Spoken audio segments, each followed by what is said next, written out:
This is Mary Kate. Mary Kate used to be my sweet Rhode Island Red. Now, she has become a murderess. Now, what has happened is entirely my fault because of my impatience, I guess you can say. But we'll get back to that here in a minute. Okay, so it is week 4 and my meat birds are getting huge. And I thought I'd show you a little bit about what I do every morning, and that is I move them. And I have to move them before I feed them because they get so lethargic after they eat, they just don't want to move for me.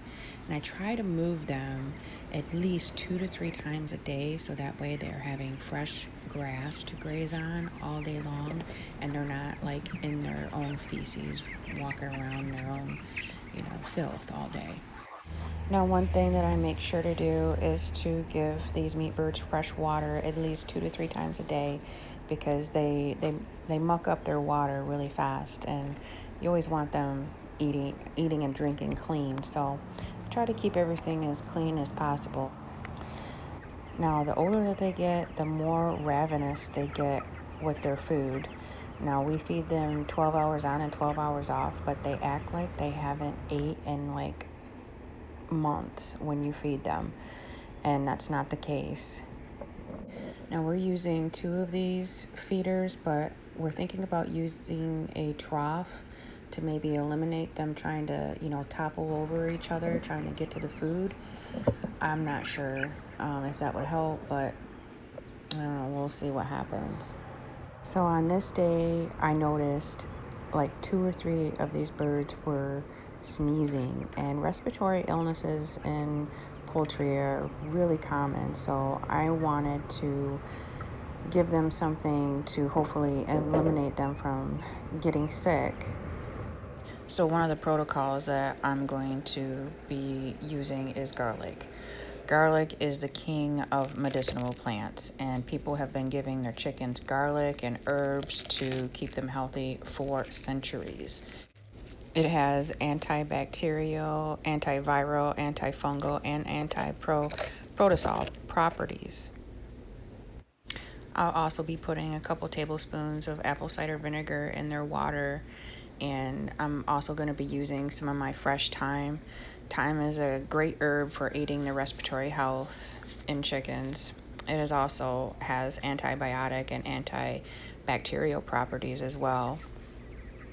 Hopefully this method will work and cure them of any type of respiratory illnesses that they may have, because I don't want to go to the store and buy any type of antibiotics for these birds, because the whole purpose of us raising our own meat is to eliminate any type of antibiotics or anything like that that they put inside of our meats at the store.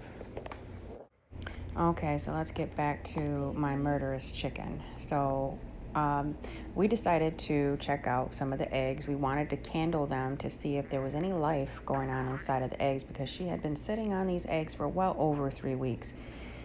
And I just wanted to see. So while we were moving the eggs out from underneath her and checking them, to see if there was any life in it, Mary Kay jumped into the other side of the box that we were putting the eggs in and decided to just start cracking them open.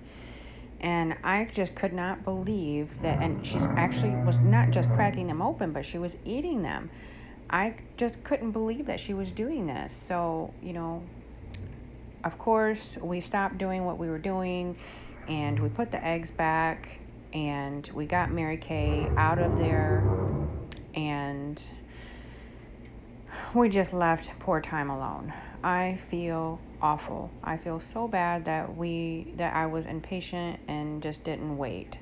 So now we ended up putting Mary Kay inside with the other chickens, with the rooster for now, to give Thyme some privacy and give her time to hatch out those eggs. And so far, everything is fine. They're getting along okay with the other birds. I expected them to just fight with each other, but they're doing well right now. You're not going out, so Mary Kay. We'll see what happens. You ain't going out, Mary Kay. Naughty girl. So I'm just gonna leave Thyme alone and let her do her thing. She knows what she's doing and didn't need no help with me in the first place. Thanks for watching, guys. Have a blessed day. I'll let you know what happens.